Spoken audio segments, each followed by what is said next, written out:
Irmãos, recebam a paz do Senhor. Carta aos Hebreus, capítulo de número 12.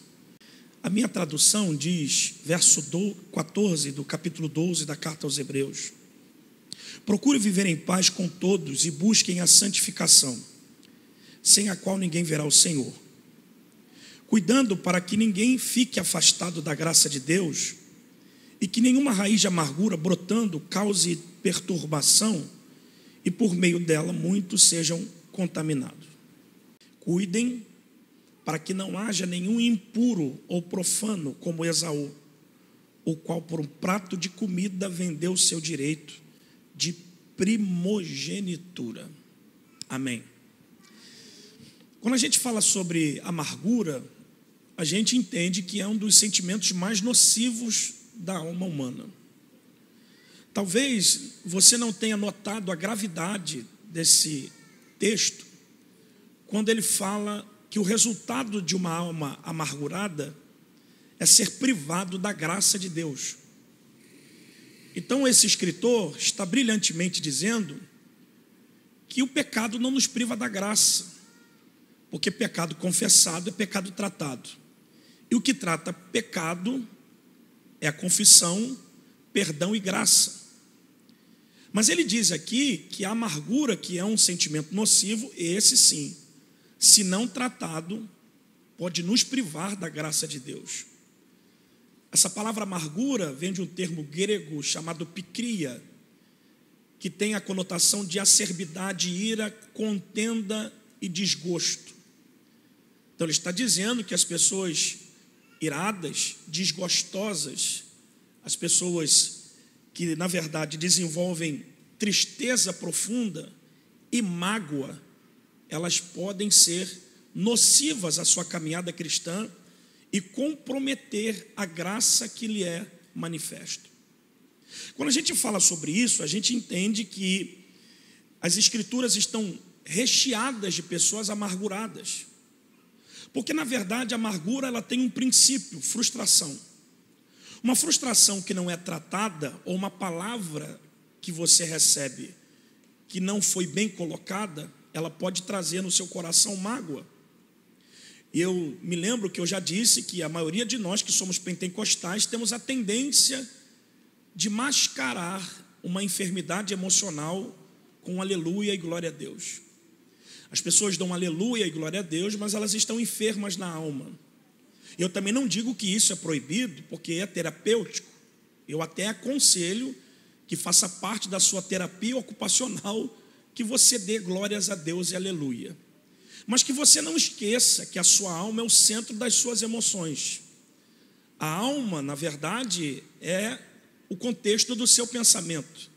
E se o seu e o meu pensamento não estiverem bem tratados e ajustados, se nós não convencermos a nossa alma de que nós não somos depósitos de lixo, provavelmente você pode estar vivendo o melhor momento da sua vida e a pior crise da sua vida existencial.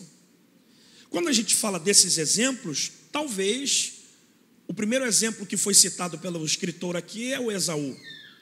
Esaú, ele desenvolveu amargura por causa da perda que foi irreparável, que foi a perda da primogenitura. Esaú trocou o direito da primogenitura por um prato de lentilha. E quando percebeu o valor que ele havia perdido, ele chora amargamente. E a dor foi o fruto do seu remorso, não do seu arrependimento. Porque a partir do momento que ele cai em si, que ele perde a bênção, que era uma bênção irrevogável da primogenitura, ele começa a alimentar o ódio contra seu irmão, e esse ódio se tornou vingança. Então ele se torna um símbolo de quem rejeita valores espirituais por causa daquilo que é imediato. A geração imediatista, ela não quer nada a longo prazo. É a geração fast food. A gente paga aqui e pega ali. Big Mac, Burger King, McDonald's. Mas na verdade, quando nós falamos de valores espirituais, nós não queremos nada imediato, nós queremos algo a longo prazo. Porque o que é a longo prazo é um entendimento que temos de que Deus está tratando de nós antes de dar para nós alguma coisa que precisamos. Até porque você sabe que Deus nunca vai dar nada para você para que você se perca. Ele vai dar para você no momento certo, que eu e você estivermos preparados para isso. Segundo é a Noemi. A Noemi no livro de Ruth é um exemplo de pessoa amargurada. Ela mesma, depois de uma decisão precipitada, que perde todos os seus haveres e a sua família, ela diz às pessoas de Belém, às mulheres de Belém, para não chamá-la de Noemi, mas chamá-la de Mara. E ela atribui as perdas da vida ao Senhor. E ela diz assim: porque tem me tornado em muito amarga o Todo-Poderoso. Noemi perdeu seu marido, perde os seus filhos, e o prejuízo que ela tem é a sua visão que foi distorcida, a visão de Deus que foi distorcida. Na verdade, a dor que ela sentiu foi maior do que a visão que ela tinha de Deus. E se não fosse a amizade de Ruth, provavelmente a história de Noemi seria contada totalmente ao contrário daquilo que nós conhecemos. Quando a gente fala de pessoas amarguradas, a gente entende também que Jonas foi um homem amargurado, um profeta amargurado. E um profeta amargurado é tão perigoso quanto um pecador quanto mais. Porque a gente pensa que na nossa ignorância Deus atua com autoridade, e não é. Jonas, ele prega em Nínive, mas fica furioso quando Deus poupa a cidade e ele se isola pedindo para Deus matá-lo, como se ele tivesse que mandar em Deus e Deus não governasse Jonas. E o que isso nos resulta? Qual é o prejuízo? É a incapacidade de se alegrar com o arrependimento de alguém. Vocês estão aí, né? Se a pessoa que te maltratou se arrepender, pedir perdão a Deus, será que você volta a conviver com ela?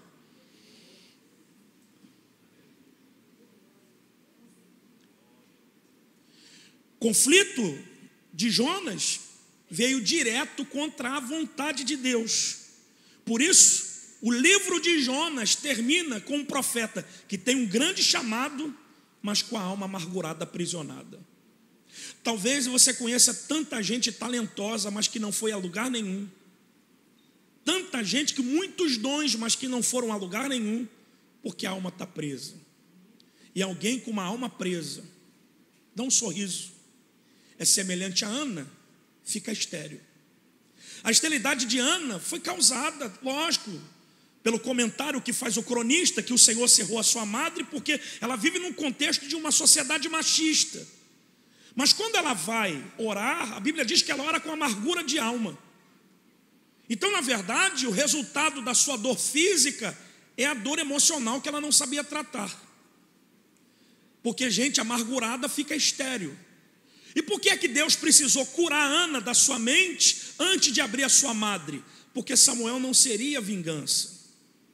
Você sabe que se Samuel nasce debaixo de uma amargura, ele seria vingança e não resposta. Então, antes de Deus tratar o ventre estéril, precisa tratar da consciência amarga. Amém ou não? Porque é comum a gente ser humilhado por alguém e falar: quando Deus me exaltar, se prepare. É comum a gente comprar um carro e falar: eu não vou dar carona para ninguém que não me deu carona. Quando na realidade você não pode ser um vingador.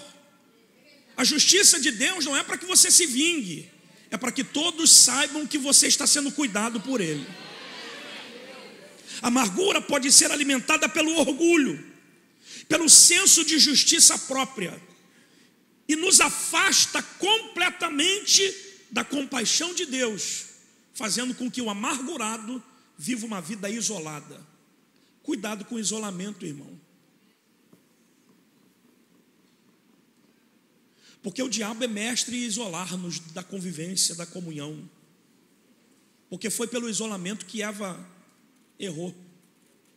Porque o diabo sabe que quando te isola, ele te mata mais rápido. O último resultado da amargura é a amargura de Caim. Caim foi um homem tão amargurado que ele matou o irmão por causa de um culto. Porque a amargura de Caim tem um nome: inveja. E talvez a gente esteja preparado para chorar com alguém que chora, mas nunca se alegrar com alguém que se alegra. Porque se você chora com alguém que chora, mas não se alegra, você é invejoso. Aí ou não? Dá um sorriso, pelo amor de Deus, aí.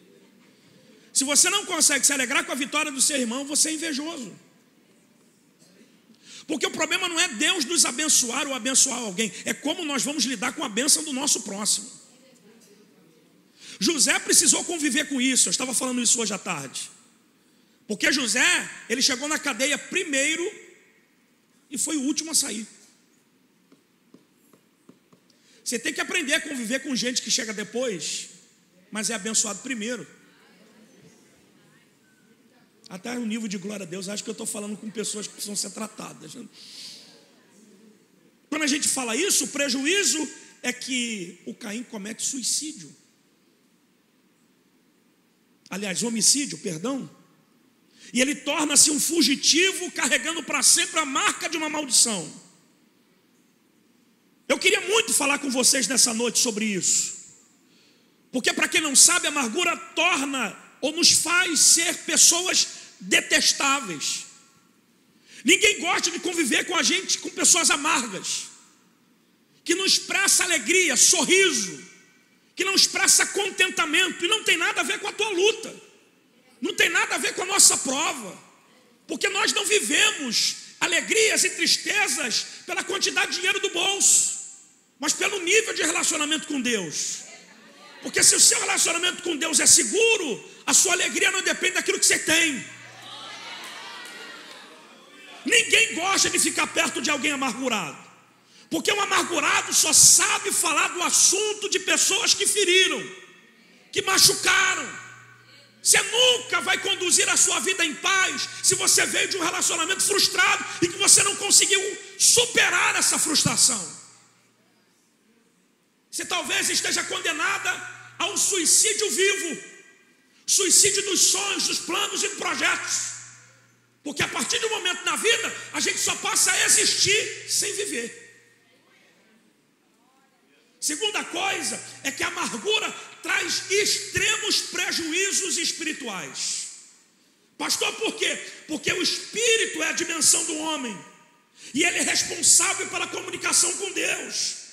Quando você alimenta a sua amargura, isso traz prejuízos e limita esse nível de relacionamento.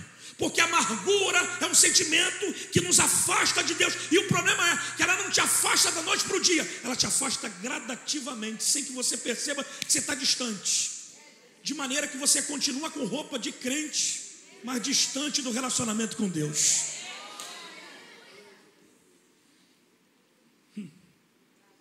Por que a amargura nos afasta de Deus? Porque a amargura vai ser sempre acompanhada pelo sentimento de vingança. Eu vou em algumas igrejas que parece que eu estou pregando para os cavaleiros, para a Liga da Justiça. Quando você fala, Jesus vai te abençoar, todo mundo. Jesus está aqui, todo mundo. Mas Jesus vai humilhar o teu irmão por causa de você. Aí pronto, explode tudo. Vocês não estão vivos não, né? Você já percebeu que hinos que faz a igreja se alegrar é quando fala do mal do irmão? Em detrimento a você, quer dizer que você é o herói da história e todo mundo é o vilão. É uma forma encantadora de alimentar teu orgulho. Vocês estão aí, não? Por quê? Eu já falei sobre esse livro aqui.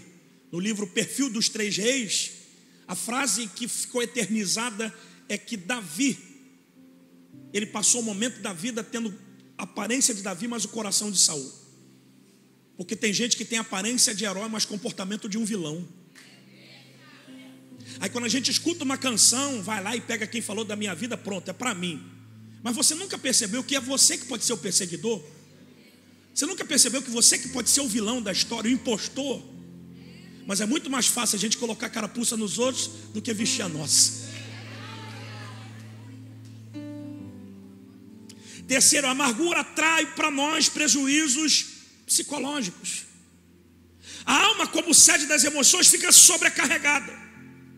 E simplesmente pelo perdão que não é liberado. E acredite, a alma não é depósito de lixo. A alma precisa respirar. Por isso, o exemplo que eu quero citar para vocês é a dracma que se perdeu dentro da casa. Ela percebeu que a dracma não foi perdida em outro lugar, a não ser perto dela. Mas a frase é essa: vassoura no canto da casa não resolve o problema de desorganização. A gente tem que botar o lixo para fora. Está Tá bom, olha para mim, tá bom. Você teve prejuízo na outra igreja que você conviveu, mas você está em outra igreja. O pastor dessa igreja não pode colher um fruto que ele não plantou. Vocês estão aí ou não?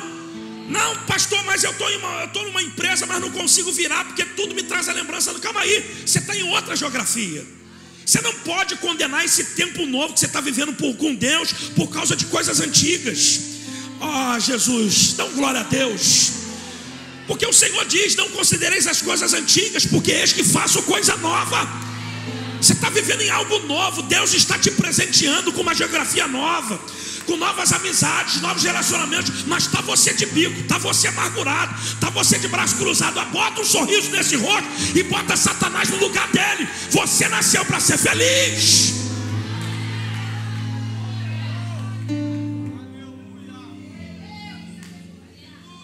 E quando a gente não perdoa, a gente é atormentado psicologicamente. Por isso Mateus capítulo 18, verso 34 diz: indignando-se, o seu senhor entregou aos verdugos até que pagasse toda a dívida.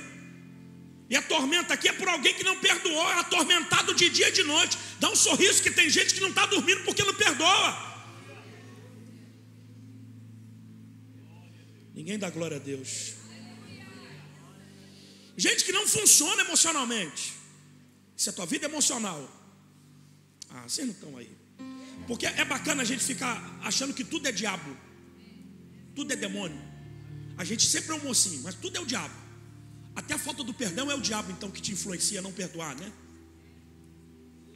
Porque quem te feriu está vivendo como se nada tivesse acontecido. E você, magoado. Eu não posso andar naquela rua, porque se eu andar naquela rua eu vou lembrar. Irmão, problemas foram feitos para ser encarados. Ou você encara esse problema, ele vai te engolir. Vocês estão vivos, né? Vocês estão vivos, né? O problema da amargura é que você não está infartando, não. Você está com taquicardia, porque tem coisas presas no teu sentimento que você não libera. E não adianta ficar conversando com você, não. Você não é maluco.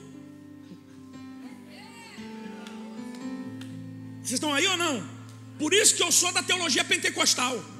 A gente pode até não resolver o problema com grito, mas depois de um grito a gente fica melhor. E dá glória a Deus. Fica melhor. Fica. Porque é melhor você gritar do que prender. E eu estou falando aqui, o Espírito Santo está me dizendo: diz, porque tem gente com nó na garganta.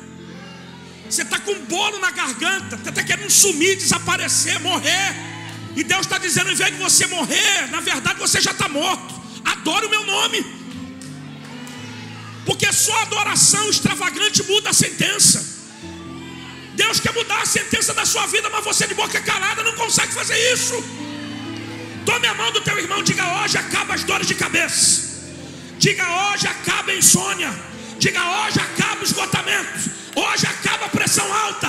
Hoje acaba a úlcera. Hoje acaba as manchas no corpo. Hoje acaba, glória a Deus. Hoje acaba. Você não tem que celebrar mais uma manchinha que ficou na tua pele aqui. Isso aqui é emocional. Aqui como é que eu estou? Estou nervosa. Aqui, olha aqui. Você não tem que ficar celebrando mancha. Você tem que dizer para essa mancha que o teu corpo é templo do Espírito Santo. Você tem que dizer que a paz que excede todo entendimento mora no teu coração. A paz que você tem não é através de uma garrafa de cerveja. A paz que você tem excede todo entendimento. Porque nós não precisamos tomar nada para termos paz. Só os crentes conseguem ter paz vivendo em meio da guerra.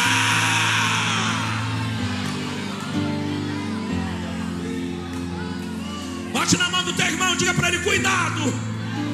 A amargura pode dar legalidade à opressão de Satanás. Lá, fala para ele, diga: amargura pode ser legalidade à opressão de Satanás.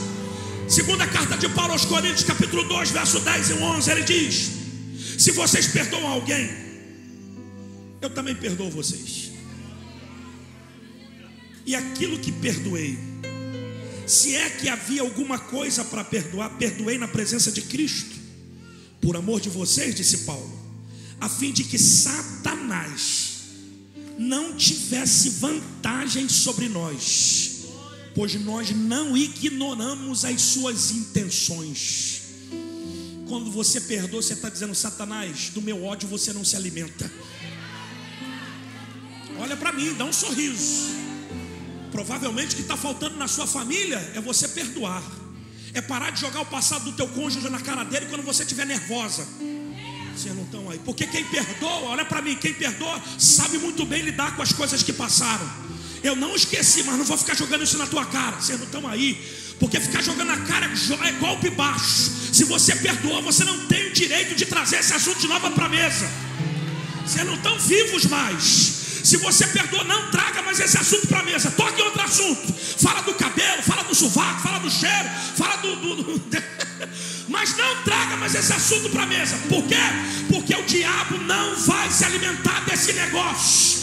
Por isso Salomão disse em Cantares 2,15: peguem as raposas, mas não deixem de pegar as raposinhas que estão fazendo mal à vinha. Não fique só tapando as grandes brechas, tape as pequenas também. Raposa não vai se alimentar da sua felicidade. A sua família pertence ao Senhor. Quando penso que não vou gritar, olha para alguém e diga para ele, para 2 ou 3, diga: amargura faz com que você seja usado pelo inimigo. Vai doer. A amargura é o corte de relacionamento com Deus e o início de relacionamento com Satanás. Então não vê essa parada que tu é verdadeira. Verdadeiro não. Porque verdade não fere. Ela pode doer, mas não fere, não mata. A verdade liberta. E tem verdades que você não tem que dizer toda hora. Você tem que esperar o tempo certo que Deus vai proporcionar para você o direito de falar. Aí fica você a rainha da verdade, o rei da verdade, não tem um amigo.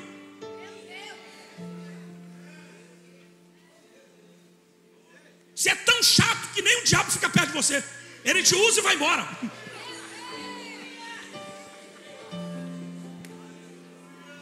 Vou beber um gole d'água aqui enquanto vocês dão glória a Deus aí. Quase que o diabo diz: não foi eu não, foi ele sozinho. Ó. Deus olha para Satanás: rapaz, tu não tem jeito não. O diabo diz para Deus: calma aí, não foi eu não, ele fez isso aí sozinho. Na verdade o que ele está fazendo eu estou aprendendo. Ninguém.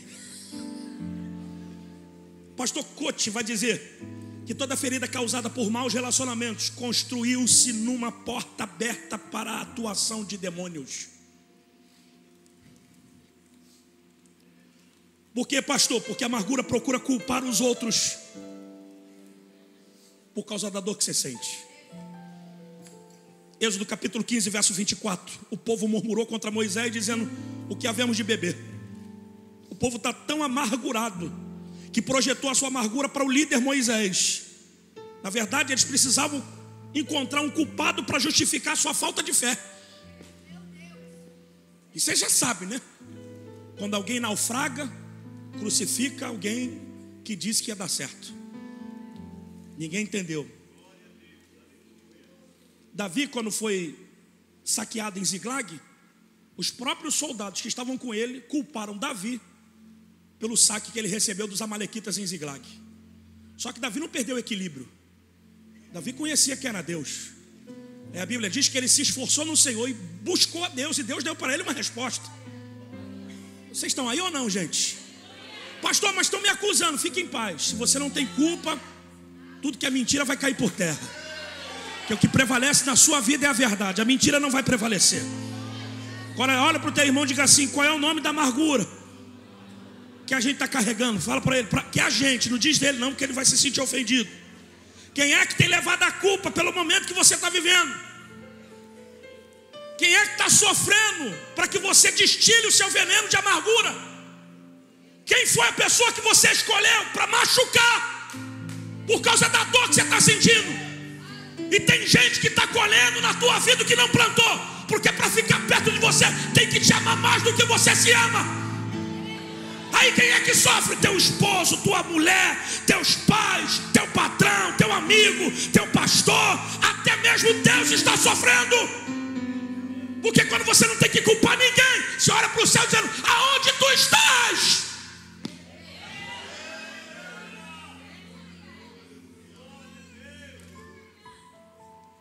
A gente está igual a Jó. sentado na cinza, coçando a lepra com um caco de telha. Porque na intenção de apaziguar e de amenizar a dor, a gente está infeccionando mais a ferida. Porque cinza e telha não trata de ferida. Porque a ferida de Jó só foi curada quando ele orou por quem o acusava. Vocês estão vivos aqui hoje ou não estão? Então às vezes você não tem que orar para o alto para receber a cura. Você tem que orar para o lado. Você tem que liberar alguém que está te magoando. Você tem que deixar alguém seguir a vida dele. Você tem que deixar alguém dar linha na pipa e viver uma nova história, porque Deus nunca perdeu o controle da tua vida.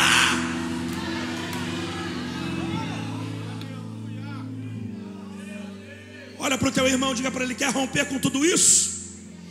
Bate na mão dele, diga: quer romper com tudo isso?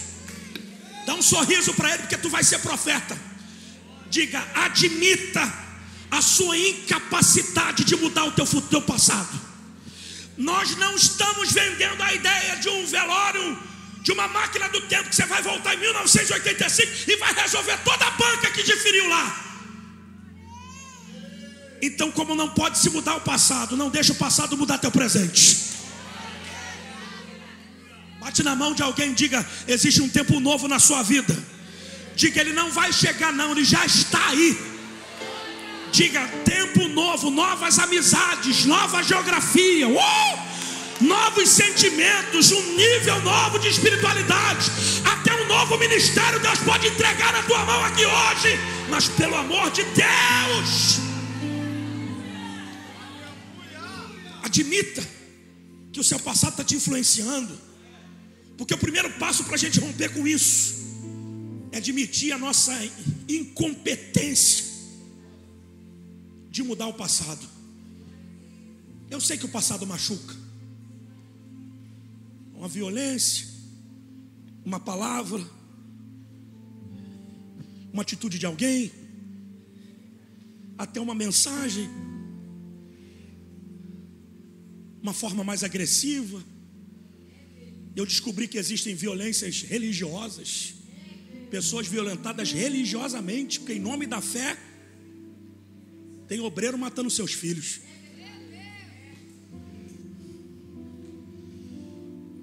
Porque o passado machuca, principalmente quando a gente lembra dele. Mas como eu sou incapaz de mudá-lo, eu preciso aprender a conviver. Porque por mais que tenha sido doloroso o meu passado, nenhum de nós temos condição de mudá-lo. Por isso, decida deixar agora as feridas para trás. Porque você pode andar daqui para frente ferido, mas não como um fracassado. Porque aquilo que no mundo é fracasso, que se transforma em derrota, fracasso na vida do crente é aio. Você aprende na derrota, você aprende no fracasso. Sorria, que Deus está falando contigo. Porque o problema não é quantas vezes você fracassou, é quantas vezes você tentou novamente. Fracassado é quem é derrotado e nunca mais volta. Você está tentando até esse negócio dar certo. Uns encurvam-se e caem, mas nós nos levantamos e estamos de pé. Então não é quantas vezes se cai, é quantas vezes se levanta. Você aprende mais na queda do que quando está em pé. Vocês não estão aí. A gente aprende mais na derrota e no fracasso do que na vitória e na conquista. Então você é um aprendiz. Levante a tua mão direita, levante a esquerda, olha para o céu e diga: obrigado, Deus, porque eu estou aprendendo na dor que o Senhor continua me amando, independente daquilo que eu vivi. E eu sei que o meu futuro será melhor do que o meu passado.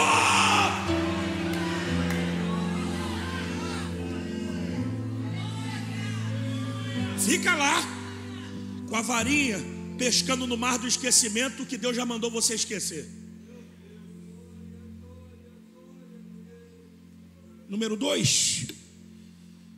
Quem está aqui? Olha o Salmo 119 que diz no verso 37: desvia os meus olhos das coisas inúteis e faz-me viver nos caminhos que o Senhor traçou. Olha para o teu irmão e diga: desvia teu olho daquilo que é inútil, daquilo que não edifica, daquilo que não te traz paz. vocês não estão aí. Está diante de uma situação que você não muda, aí está você perdendo tempo com isso. Está você aperreado por isso, está você atribulado por causa disso. É por isso que o teu culto é ruim. Nosso culto é ruim porque a gente acha que é Deus. E se a gente não consegue resolver, Deus não resolve. Para de palhaçada. Levanta a tua cabeça, desvia teus olhos daquilo que você não pode mudar e coloque os olhos daquele que deixou a cruz vazia. Coloque os olhos do Senhor.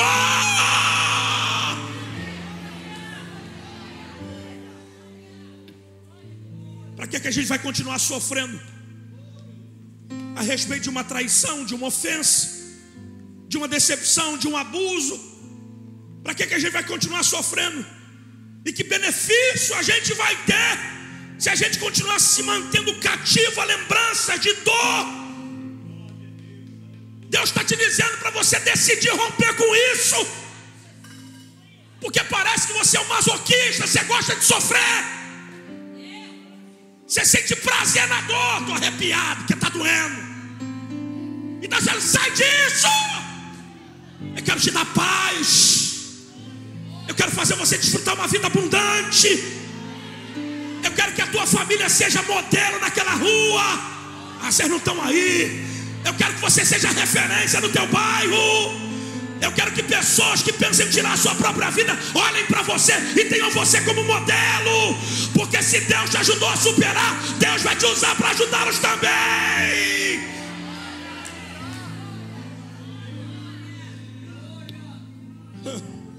Número 2, sorria.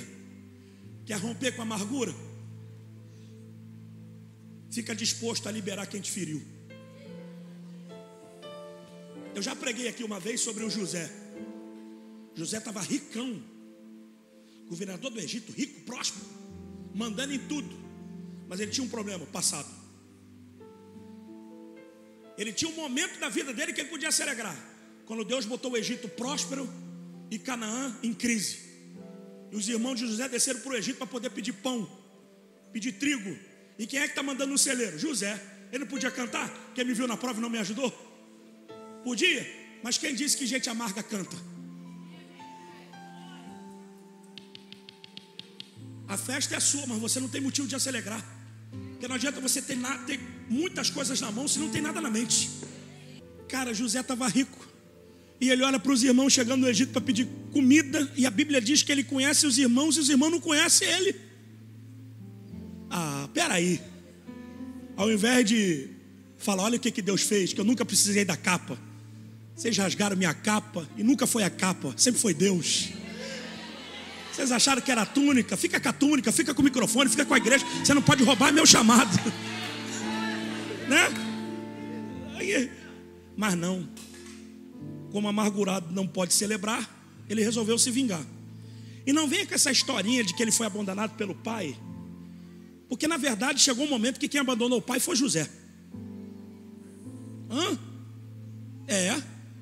Pergunta qualquer menino de Várzea aí que tem o sonho de ser jogador de futebol. Fala, se você for jogador de futebol, jogar do lado do Neymar, do Messi, o que você vai fazer? A primeira coisa do meu primeiro salário é comprar uma casa para o meu pai, para minha mãe e tirar ele da favela. 80% dos meninos falam isso. E por que José, depois que foi rico, não foi procurar o pai?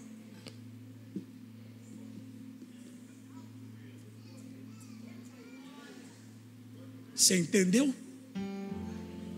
Que vai chegar um ponto na sua vida que não vai ser o que as pessoas fizeram com você, vai ser o que você pensa a respeito de si mesmo.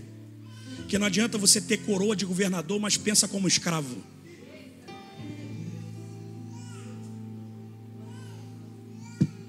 E o livro de Salmo diz que horrenda coisa é quando o escravo se torna senhor. Sumiu, glória a Deus. Acho que essa mensagem não era...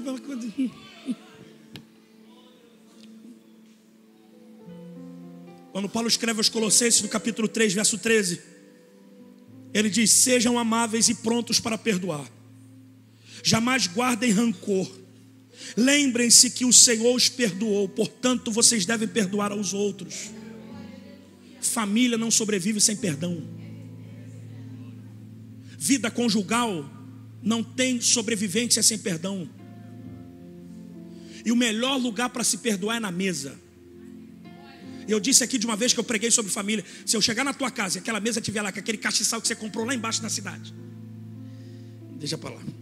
A mesa bem ajustadinha, bonitinha. E se tu tiver mais de 2 filhos em casa, a tua mesa não estiver desarrumada, porque ninguém senta lá. Porque casa funcional é mesa desarrumada e família feliz. Vocês não estão aí. Quando os meus netos chegam na minha casa, parece que é o furacão que está soprando lá. A minha esposa, não deixa quebrar, depois a gente compra. Porque as crianças são a alegria da casa. Mas se você tem 30, 28 anos, é novo, é casal novo, mas tem esse espírito de 70, de 15, de 500 anos, esse espírito envelhecido em você que não pode tocar em nada, que tudo você se irrita.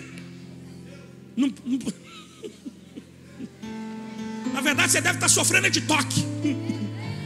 Deve ter um faniquito em você que ninguém pode mexer. É por isso que teus netos não vão na tua casa. Jonathan, esse tênis tem que durar 2 anos. Você acha que um tênis vai durar 2 anos perto de uma criança? Deixa o garoto brincar no barro. Deixa jogar bola de gude. Deixa teu filho crescer dentro de casa. Deixa a sua família ser feliz. Se liberte dessa amargura. Se livra. A gente entra em algumas casas, não é o diabo que está lá, é um peso. Que o cara é chato também. Não é só a esposa não, o homem também é chato. Depois que comprou o carro, ninguém pode botar o pé sujo dentro do carro. Ah, vai com esse carro para dentro do caixão também. Que inferno.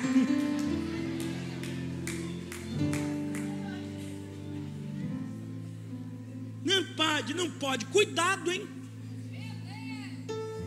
Que depois que você perde, a saudade faz parte do tribunal, da tua consciência. Sujou, manda lavar.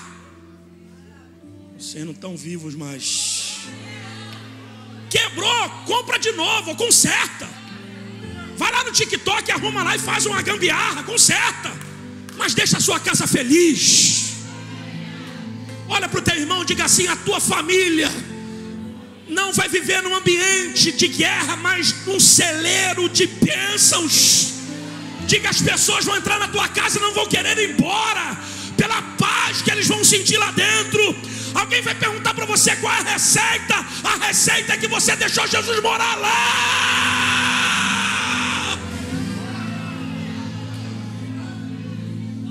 Aleluia. Jó capítulo 18, verso 4. Olha na tradução da linguagem de hoje, diz assim: com a sua raiva você só está se ferindo. 18, verso 4. O ressentimento prolonga a ferida. Por isso eu precisei.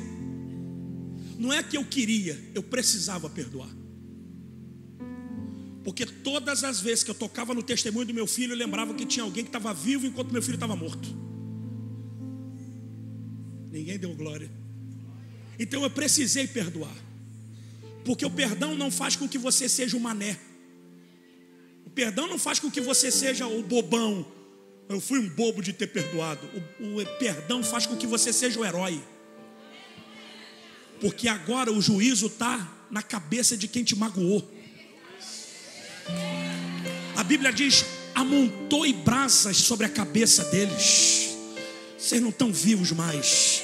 Mas você, com esse orgulho miserável, você não consegue perdoar. Deixa esse demônio embora. Vai embora. Seja feliz. Mas você não pode perder a sua paz. Vai doer, mas vai curar. Se esse relacionamento de noivado não está dando certo agora, não vai dar certo no casamento, deixa embora. Se está tirando a sua paz do namoro, vai tirar a tua paz do casamento, deixa embora. Jesus nunca optou por gente que não queria ficar no seu ministério. Que Jesus quer ficar livre de amargura. Ele prega, quem ouve fica, quem não ouve vai embora. E ele pergunta até quem quer ficar. E vocês não vão embora também não? Até que alguém diga para onde nós iremos, ou para quem nós iremos, se só tu tem palavra de vida eterna. Jesus sabe que quem ficou é porque acredita em você. Tem alguém do teu lado que acredita em você. Tem alguém do teu lado que ficou porque acredita em você. Então perdoa.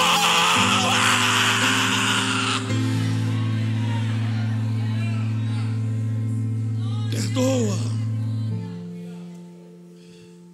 Dá um sorriso para o teu irmão, diga assim: nós não viveremos como defuntos. Fala para ele: quando você não perdoa, tem um defunto morando dentro de você. Número 3 e último lugar. Quer se ver livre da amargura? Deixa Deus remover os seus sentimentos ruins. Jó capítulo 5, verso 2. Ficar desgostoso e amargurado é loucura, é falta de juízo que leva à morte. Romanos 12, 19. Queridos irmãos, nunca se vinguem de ninguém, pelo contrário, deixem que Deus quem dê o castigo. Efésios 4, 31 ao 32. Livrem-se de toda amargura, parte A, perdoando-se mutuamente, assim como Deus os perdoou em Cristo Jesus. Jó capítulo 11, 13 ao 16. Consagre o seu coração a Deus, estenda as suas mãos para Ele, então Ele andará de cabeça erguida, puro, firme, sem medo. Você esquecerá das suas desgraças, lembrando-se apenas como águas passadas. Deixa Deus limpar teu coração. Como águas cristalinas. Dá um sorriso. Como águas cristalinas, Deus quer limpar o seu coração. Quer tirar essa sujeira que não merece habitar mais aí dentro de você. Vocês estão vivos ou não? Ele quer fazer com que os seus olhos ampliem e você perceba que existe um horizonte muito maior do que essa caixinha de fósforo que te prendeu com esse sentimento. Vocês não estão aí, gente. Existem coisas que você ainda não viveu na sua vida e você está decretando o final da sua vida por uma experiência. Não, isso quando você olhar, você vai perceber que você tinha necessidade de passar por onde você passou para que você chegasse aonde você chegou. Então aquilo não foi obra de feitiçaria, de macumba, foi Deus lapidando o seu caráter para que você fosse uma referência para outras pessoas. Eu estou falando com alguém aqui que não está entendendo nada do que está vivendo. Você não precisa entender, você precisa aceitar. Deus está no controle de tudo. E eu disse, existe um Deus que tem o objetivo aqui nessa noite de limpar o seu coração para que você seja tratado. A amargura é um sentimento que destrói, que escraviza, que incomoda, que diminui. Não importa a situação que você e eu estejamos atravessando no momento, por mais profunda que seja a amargura e mais cruel que seja essa dor, deixa Deus remover do seu coração aquilo que está te fazendo sofrer. A solução para a tua vida não enche a cara, tomar remédio para morrer. A solução da sua vida é dobrar o joelho e deixar Deus sarar teu coração. Ele quer sarar teu galema. Ele quer sarar o coração da gente. Porque se curar a tua alma, eu duvido que essa palpitação não vai embora. E desculpa, você já fez exame, o médico disse que você não tem nada. Você quer descer até lá no Rio para ir no especialista para saber o que tem, para fazer um mapeamento do coração, uma ressonância magnética. E você já fez tudo e não descobriu que você não tem nada. O que você tem, só o Espírito Santo com raio-x sabe. Alma batida. Abraça teu irmão, dá um sorriso para ele, diga para ele: nessa noite, você é quem vai escolher ficar com a vida amarga ou viver debaixo da intervenção de Deus. Diga: Deus vai intervir, Ele vai tocar em você, Ele vai tornar o amargo em doce, Ele vai fazer com que você levante os olhos e enxergue o sol do jeito que você há muito tempo não enxerga. Ele vai arrancar você dessas prisões emocionais. Ele vai fazer com que a sua vida tenha velocidade novamente. Ele vai fazer com que você tenha paixão nos olhos, aquele brilho no olho. Quando alguém dizia vamos para a igreja, teu olho brilhava dizendo vamos para a casa do Senhor. Não, você não vai vir mais arrastado para cá. Você vai vir porque a paixão voltou. Vocês não estão aqui. Você vai vir porque o amor voltou, o desejo de servir a Deus voltou. Deus vai resolver todos os seus problemas emocionais, desde que você se disponha a deixar com que Ele resolva isso. O salmista vai dizer: reconheça o Senhor em todos os seus caminhos e Ele endireitará as suas veredas. Tem problema? Não leva no especialista, leva para o Deus que conhece o manual da tua vida e Ele vai te consertar.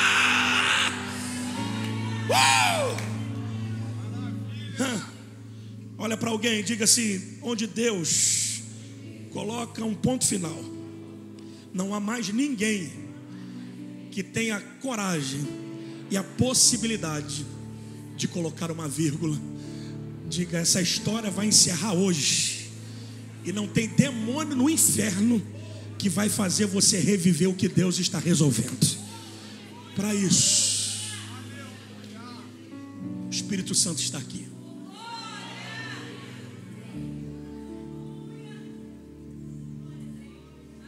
Eu conheço tantas pessoas que por causa desse sentimento estão cancerosas,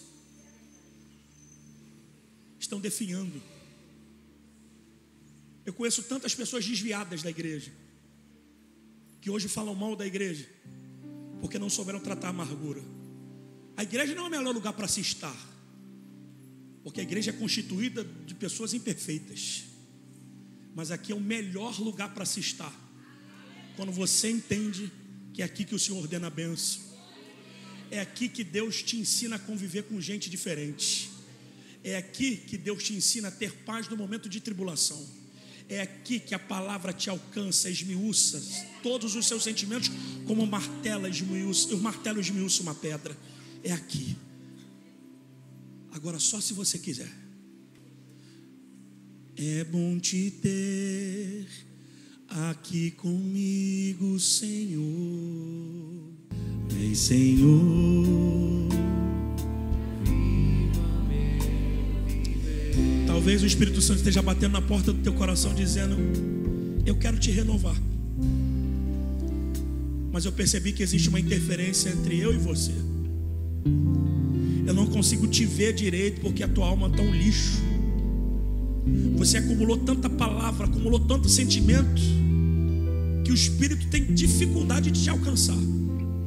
E para ele te alcançar, você precisa limpar essa sujeira. Abra a porta do teu coração e tenha coragem agora de se livrar desse sentimento. A não ser que você já tenha se acostumado a viver assim. Se você sabe que você não nasceu para ficar triste, que você não nasceu para perder a vida antes do tempo, que Deus tem um plano e um projeto na sua vida, eu te convido a ficar em pé e vir aqui no altar, e a gente vai orar junto. Espírito Santo,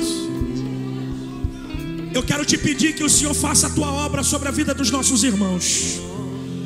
Ninguém aqui é perfeito, ninguém está colocando o dedo na ferida de ninguém, ninguém está constrangendo ninguém. A amargura é resultado de uma vida ativa, de sentimentos guardados, de situações mal resolvidas. E por que não estão aqui orando por gente talentosa, por gente que já deveria estar muito mais distante, por gente que já deveria ter rompido, por gente cheia de sonhos, de planos, de projetos, que são fiéis, que são dizimistas, que são ofertantes, que frequentam a tua casa, que te adoram, que celebram o teu nome, mas estão travados por esse sentimento. Senhor, aonde eles não tiverem forças, usa o teu poder e livra teus filhos disso. Livra teus filhos desse sentimento, livra teus filhos desse câncer, livra seus filhos, Senhor, desse sentimento ruim. Tira, Senhor, esse peso da alma, arranca esse lixo daí, dá para eles uma nova chance, dá para eles uma nova vida, porque tu és o Deus de novos começos, tu és o Deus que faz nova todas as coisas. Nós decretamos cura para esta família, restauração para esse casamento, restauração para essa empresa, restauração para esse ministério, restauração para essas vidas, em nome de Jesus. Te glorificamos, te agradecemos, porque sabemos que o teu poder está agindo entre nós, e o Senhor vai fazer, em nome de Jesus.